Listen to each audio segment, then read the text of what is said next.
Nagpapatuloy ang health and travel at serbisyo publiko kasama inyong agaran serbisyo lady, Dr. Hilda Ong. Ang programa naghatid ng tamang impormasyon at serbisyo publiko dito sa DWBL 1242 kHz at sa ating Facebook at YouTube account.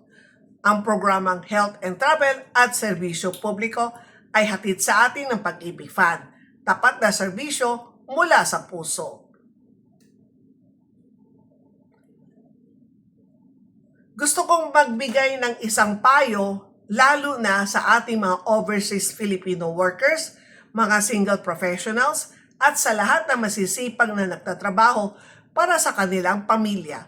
Una sa lahat, napakaganda ng ugali natin mga Filipino. Kilala tayo sa pagiging mapagmahal, mapagbigay, at handang magsakripisyo para sa ating mga magulang, kapatid at mga mahal sa buhay.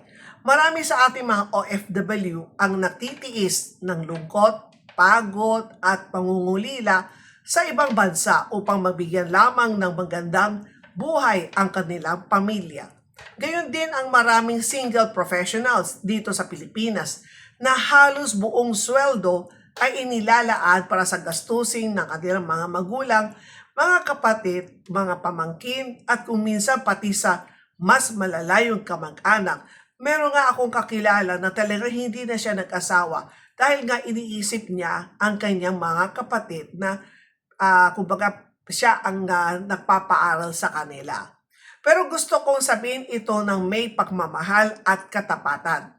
Habang malakas pa kayo, habang may trabaho pa kayo, habang regular pa ang iyong kita, ugaliin ninyong magtabi para sa inyong sarili. Hindi kailangan malaki kaagad ang may ipon. Ang mahalaga ay may naitatabi kayo buwan-buwan. May isang kasabihan na napakaganda, hindi habang buhay ay malakas ang katawan. Hindi habang buhay ay may trabaho. Marami na tayong naririnig na totoong kwento. Isang OFW ang halos 30 taon nagtatrabaho sa ibang bansa. Napagtapos ang mga kapatid, nakapagpatayo ng bahay para sa pamilya, nakapagpaaral ng mga pamangkin at halos lahat ng pangangailangan ay siya ang sumagot.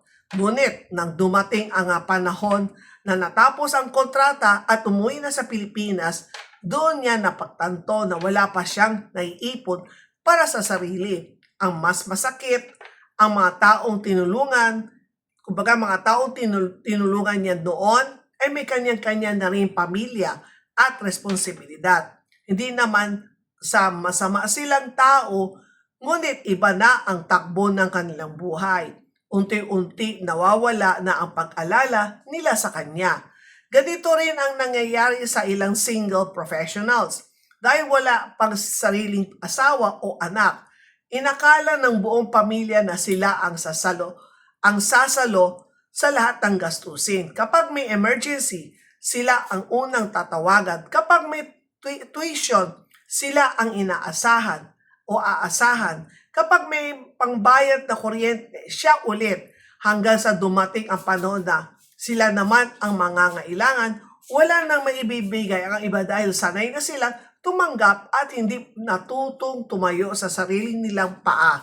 Masakit itong tanggapin pero ito ang realidad na nangyayari sa ating lipunan. Hindi masama ang tumulong, ang pagtulong ay isang napakagandang katangian. Ngunit ang pagtulong ay dapat may hangganan. Hindi dapat ibigay ang 100% ng kinikita kung ang magiging kapalit naman ay ang sarili mong kahirapan pagdating ng panahon. Lalo na kung ang ilan sa inyong mga kapatid ay may sarili ng asawa, may sarili ng pamilya at may kakayahan naman magtrabaho, hindi na makatarungan kung ikaw pa rin ang sasagot sa lahat ng kanilang pangangailangan. Ang bawat pamilya ay may sarili ng responsibilidad. Hindi habang buhay ay ikaw ang sasalo sa kanila. May mga pagkakataon din ang malalaking bahagi ng kita ay nauuwi sa luho. Magandang magarang cellphone, mamahaling gamit, branded na damit, mamahaling bakasyon, o ano-ano pang bagay na nagbibigay lamang ng panandalian, kasiyahan. Tandaan natin, ang mga gamit ay naluluma. Ang pera ay nauubos. Ngunit ang ipon ay maaaring maging sandigan kapag dumating ang panahon ng karamdaman, pagkawala ng trabaho o pagtanda. Hindi kayo masamang anak kung natuto kayong magtabi ng pera para sa inyong kinabukasan. Hindi kayo masamang kapatid kung minsan ay nagsabi kayo na, pasensya na, hanggang dito na lamang ang muna ang kaya kong ibigay. Ang salitang hindi ay hindi kawalan ng pagmamahal. Minsan, ito ang pinakamatalinong desisyon upang maprotektahan ang iyong sariling kinabukasan. Mahalin ninyo ang iyong pamilya, pero huwag ninyo kalimutan, mahalin din ang inyong sarili. Dahil kapag dumating ang araw na kayo naman ang mangangailangan at wala na kayong lakas magtrabaho, kayo rin ang mahihirapan kung wala kayong naipon. Napakahalaga rin makaroon ng ipon, emergency fund, health insurance kung kaya, at maging miyembro ng Social Security System. Kung kayo nasa overseas, dapat maghulog pa rin kayo sa SSS. At kami may pera po kayo, itabi po ninyo, i-deposit po ninyo sa Pag-ibig MP2 dahil yan po ay compounded interest ang may ipon. So kapag kayo ay nag-invest po sa MP2, tapos 5 taon yun ang investment sa Pag-ibig MP2 kadalasan 5 taon. So by that time, yung pera po ninyo ay mas lalong lumago. At mas meron kayong parang meron kayong maasahan na kapag kayo ay umuwi na ng Pilipinas at kung kayo ay nagkasakit, meron na para sa inyong pagtanda. Kapag kayo ay nagsisenior, minsan mas marami ang mga maintenance medicine, mga check-up, hanggang sa totally hindi na kayo makapagtrabaho o totally na talagang hirap na hirap. Yan po, kaya kailangan talaga bigyan ninyo ng kumbaga kailangan mahalin po ninyo yung sarili. Yan po, napakahalaga talaga ang makaroon ng ipon. Yan, katulad po na banggit ko kanina, emergency fund, health insurance kung kaya, at lalo na ang SSS at Pag-ibig MP2. Ang regular na paghuhulog sa SSS ay hindi lamang obligasyon, kundi isang paghahanda para sa inyong pagtanda. Hindi man kalakihan ang magiging pensyon, malaking tulong pa rin ito upang may maasahan kayo buwanang kita pagdating ng panahon. Kung may pagkakataon din ay mag-invest o mag-ipon sa iba pang legal at ligtas na paraan, which is ang sinasabi ko po kanina, ay ang Pag-ibig MP2 dahil ito po ay walang withholding tax. At kapag ang piliin po ninyo yung compounded interest, kung sakali after a month o after a year, yung interest ninyo, papasok ulit dun, sasama sa prisa. So, kikita na naman ulit. Kaya after 5 years, mas lalaki ang ipon po ninyo. Gawin yung itong habang bata pa kayo at kumikita. At habang kumikita pa kayo. Hindi natin alam kung kailan darating ang sakit, aksidente, pakawalan ng trabaho o pagre-retiro. Ngunit kung handa tayo, mas magiging magaang ang pagharap natin sa mga pagsubok.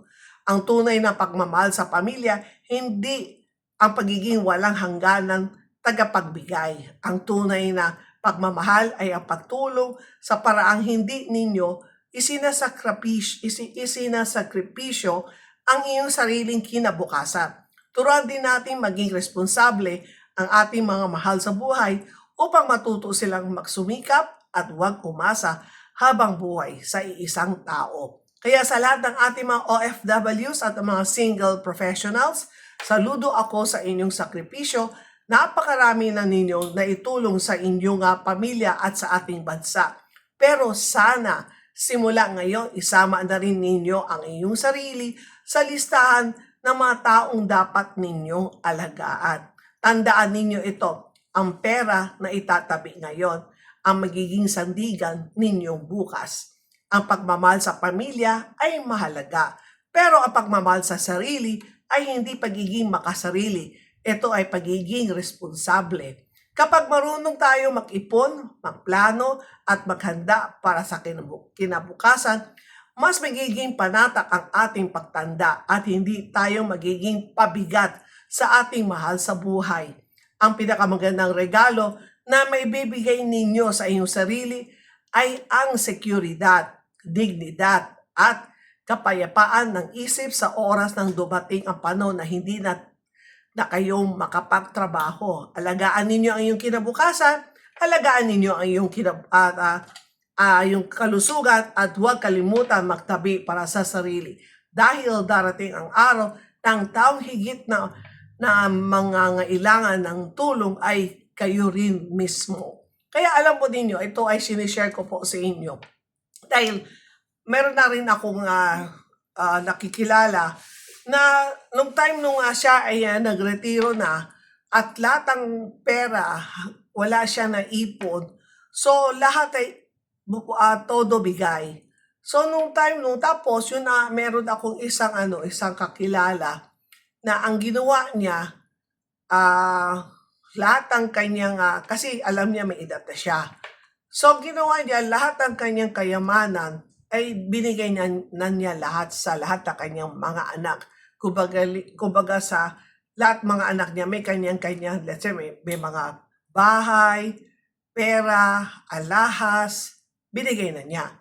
Wala siyang tinabi sa kanyang sarili kasi ang in-expect niya lahat ng pera na ibinigay niya sa mga anak, yung mga anak naman ang mag-aalaga sa kanya nung siya ay nagkasakit. Pero anong nangyari?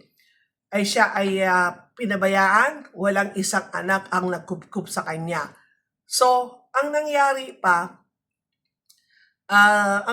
siya ay nag-asawa muli. Ang akala naman nung kanyang napangasawa ay jackpot ako, napangasawa ko sabi natin si Juan de la Cruz. So, ang akala naman ni Maria ay nakapag-asawa na siya ng mayaman. Hindi niya alam na bago siya mag-asawa, binigay na niya lahat sa mga anak niya para wala nang issue doon sa hatian. Baka yan na magiging issue na mag-aaway yung mga anak niya sa naging asawa niya. So, in short, nung time mo nag-asawa siya, yung babae, ang akala niya naka-jackpot siya, hindi. So ngayon, ang nakakalungkot, alam ito, maraming nakakaalam sa itong pangyayari, na ang matanda ay hindi, kumbaga hindi inalagaan, kahit na meron na siyang napangasawa, pero yung yung kilala siyang may kaya, tapos nung pagtanda niya, siya naman ang naghihirap. So, ganun ang lagi ko sinasabi kapag kayo ay may ipon, huwag niyo ibibigay lahat. Kumpara sa akin, kung ano'y pera ko, ipon ko. Ngayon, yung mga anak ko ay malalaki na sila. So sila ay may sariling trabaho na hindi ako humihingi ng pera sa kanila. Kasi sila naman kumbaga silang nagtrabaho, silang kumita. So, as a mother, as a single mother, hindi ko obligado sila ay kailangan buwan-buwan bibigyan mo ako ng pera. Wala akong ganon. Tapos ako naman, habang kaya ko pa rin, ako ay nagtatrabaho pa rin bilang consultant o meron, kumbaga yung mga, basta kung anong kaya kong trabaho na meron akong, kumbaga may income pa rin ako doon sa pinapasukan ko na as a consultant. Ito ay akin, ito lahat ay sa akin. Hindi rin hinihingi ng anak ko yung pera ko. Pero kapag meron naman akong sabihin natin ang aking pera naman ay pinaano ko, kumbaga sabi ko sa anak ko, iano mo to, ilagay mo sa pag-ibig. Ikaw ang mag-handle ng pera ko. Yung sa isang anak ko. Kasi alam ko na nakapangalan naman sa akin yung investment. Kumbaga nakatabi. So, ang sa akin lang naman, sabi ko, anak, ikaw na lang maghawag ng pera ko para at least, kasi alam po ninyo, masyado akong malambot ang puso. Mabilis kasi akong mabola. tapos uutangan, tapos di ako babayaran. Kaya sabi ng anak ko, "Mami, mas maganda ako na lang maghawak sa pera mo. Para kung may lumapit sa'yo, sabihin mo wala kang pera dahil nasa anak mo, totoo naman nasa anak ko." So, tapos nasa investment naman. So, ganun ang ginagawa ko para pagdating na panahon na hindi ko na kaya magtrabaho, hindi ko na kaya, tapos kinakailangan ko na ng may mag-aalaga sa akin. Kasi gusto ko, kung may mag-aalaga sa akin, gusto ko yung hahanap na lang ako ng caregiver o yung basta may makakasama na sa kumbaga may makakasama na pwede siya magluto o ano ba, basta siyempre lahat ng tao doon ang punta expected na yan. So siyempre ayaw ko naman nabigyan ng siyempre may manugang ako ay nagtatrabaho din sila. So ayaw ko din bigyan sila ng isang responsibilidad na pwede ko naman, kumbaga may pera naman ako na ipon. So I rather mag-hire na lang ng isang caregiver na mag-alaga sa akin. Kumbaga nandun na ang mindset ko na hindi ako aasa sa mga anak ko. Dahil ako ay nagtabi na may sariling kita at alam po ninyo, yung mga anak ko, ganun din sila. Mag-usap sila. Wag nating hingan ng pera si mami. And then kapag weekends, ang ginagawa ng mga anak ko, let's say, kapag kumakain kami sa labas, yung mga anak ko ang gumagastos. Parang yun ang nila sa akin. Na kasi nung bata pa sila, lahat si mami. So ngayon, kumikita naman sila. So sila naman ang nagtitreat sa akin. So kaya ang topic ko talaga today, lalo na sa mga OFW natin, ang pera na pinaghirapan ninyo, kung maaari, 50-50. Yung kalahati, itabi po ninyo sa inyong sarili. Yung kalahati, yun ay ipapadala mo sa inyong pamilya para meron kayong may ipon. Kasi sa panahon ngayon, hirap talaga. Hindi mo malaman let's say, yung sa Middle East, yung biglang nagkagera, na wala ka ng trabaho, at least, meron kang pera na itabi. At tapos, meron ka rin na itulong din sa Pilipinas. Hindi lahat. Kasi alam mo, kahit na sabihin natin na anak mo yan, kapag sila ay nag-asawa na, may responsibilidad siya din sa asawa niya. Tapos lalo na kapag nagkaanak na sila, yung mga apo ninyo. Ang mahal-mahal ng mga bilihin ngayon. So, siyempre, unang-una, kung sila ay kasama doon sa bahay, at least, libre na sa siguro, libre na sa tirahan.